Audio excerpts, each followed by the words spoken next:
What happens when you give godlike superpowers to the absolute last people on Earth who should have them? In The Wonderfools, the fate of the millennium rests in the hands of small-town fools who just tripped into toxic waste and walked away with the most inconvenient powers in history.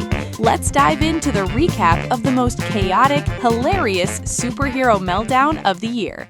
It's the dead of night, and this guy is out by the old drainage site, just digging through the trash for scrap metal. He's not paying much attention to where he's walking, and bam, he loses his footing and wipes out right into that nasty, toxic water. And that's when things go from bad to nightmare fuel. The chemicals hit him instantly, and his body starts changing. It's absolutely brutal. His skin starts hardening, turning into these weird reptilian-looking scales. Then his ears just fall off. He's thrashing around, totally suffocating because his lungs aren't handling the change. The next day, this jittery old guy storms into the city office, totally losing his mind. He's telling anyone who will listen that people in his neighborhood are just vanishing into thin air, and he's positive there's a serial killer on the loose. The clerk at the desk couldn't care less and keeps brushing him off. Just then, the office door swings open, and in walks Song Kyung-hoon. The entire room goes dead silent, and you can practically see everyone calculating their escape routes. See, Song is the town's ultimate Karen. He's legendary for flooding the city office with these completely unhinged, insane complaints. And why is he like this, you ask? Because the guy is a total textbook loser. He lives off the income from his wife's flower shop, nobody in town gives him an ounce of respect, and even his own daughter is too embarrassed to be seen with him in public. Right now, his wife is breathing down his neck to get the city to fix the horrific smell coming from that nearby drainage site. So, under strict orders from the boss of the house, here he is at the city office. And this brings us to Lee Woon-jung. He's the new guy on the job and completely new to this town, making him the perfect unsuspecting target for the office to sacrifice. Trying to get the headache over with, Lee's boss dumps Kyung's file onto Lee's desk like a hot potato. Kyung starts ranting about that same nasty drainage site, but Lee doesn't even blink. He hits him with that ultra-calm customer service voice, telling him, "Look man, our hands are tied. There's literally nothing we can do." Kyung tries to play the "I'm taking this to your boss" card, but Lee just shrugs and tells him to go right ahead. The office full of coworkers watches in awe. Lee's total "I don't give a rip" attitude just turned him into an instant office hero. Now, meet Chai-ni. She is currently holding down the unemployed and utterly useless title with professional-grade dedication, completely mooching off her grandmother's restaurant. Right now, she's standing there holding this massive, menacing-looking knife, giving off major psycho killer vibes. But nope, the lighting is just terrible, and she's actually just going to town on some onions, looking totally miserable. Then, out of nowhere, her nose starts bleeding. Not a great sign. She heads to the local doctor, and the news is an absolute gut punch. Her heart is literally quitting on her. She's got severe congestive heart failure, and the doctor basically tells her she could drop dead at any given moment. Surgery isn't even an option anymore because her body is way too weak to survive it. She's officially living on borrowed time. She's walking home spiraling hard about how life has dealt her a garbage hand when she gets cornered by this lady from some cult-like church. The lady shoves a flyer at her and starts rambling about how doomsday is right around the corner and everyone's about to go toast. She adds that only a chosen few will get immortality. Chai-ni, who is already at her breaking point, just snaps. She's like, "If God is so great, why not save everyone, huh?" The cult lady just shrugs and hits her with the "it's all part of the plan" line. That was the last straw. Chai-ni absolutely loses it and starts screaming at the top of her lungs, shouting that if the world is going to end, she's sticking around just to watch the whole thing burn. She goes on such an unhinged, terrifying rant that the church people actually bolt, totally scared of her. Once she's left alone on the sidewalk, shaking and crying, she spots some random kid walking by with an ice cream cone. Driven by pure, salty, existential dread, she just swipes the ice cream right out of the kid's hand, takes a bite, and leaves the poor toddler standing there wailing on the street. She's officially over it. Thankfully, Lee steps in to save the day, handing the crying kid a lollipop to cheer him up. Lee's senior officer spots this from a distance and explicitly warns him to stay far away from Cheney, labeling her a complete and total lunatic. During lunch, that jittery old guy from earlier, he corners Lee and starts spilling some seriously creepy tea. He tells Lee that 20 years ago, people in this town started disappearing in this exact same freaky pattern.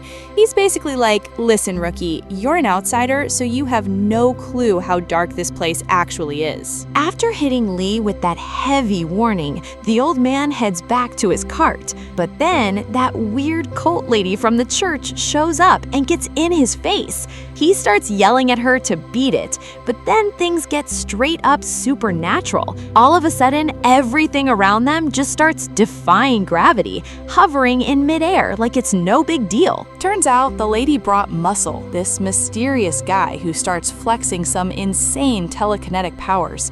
To prove they aren't playing around, the guy just crushes the old man's metal cart with his mind, like it's made of paper. Then the cult lady hits him with that ice-cold glare and tells him he's coming with them. He finally finds his missing neighbor inside a hidden, sketchy-looking facility, but it's definitely not the happy reunion he was hoping for. Instead of his old buddy, he's standing face-to-face with a total nightmare. The toxic drainage water has completely done a number on the guy. He's not even human anymore. Meanwhile, Chiney decides she wants to live it up and travel the world before her time is officially up. Since she's completely broke, she goes to beg her grandma for cash. Now, her grandma isn't just anyone. She's the boss lady who runs the town's most famous restaurant, all on her own, so she's definitely got the funds. But grandma isn't buying it. She flat out refuses to fork over the dough and immediately starts grilling Cheney about her recent doctor's appointment. Cheney goes into full deflection mode. She completely hides the grim diagnosis, refusing to tell her grandma that her heart is literally ticking down to zero. Since she can't get the cash from her grandma,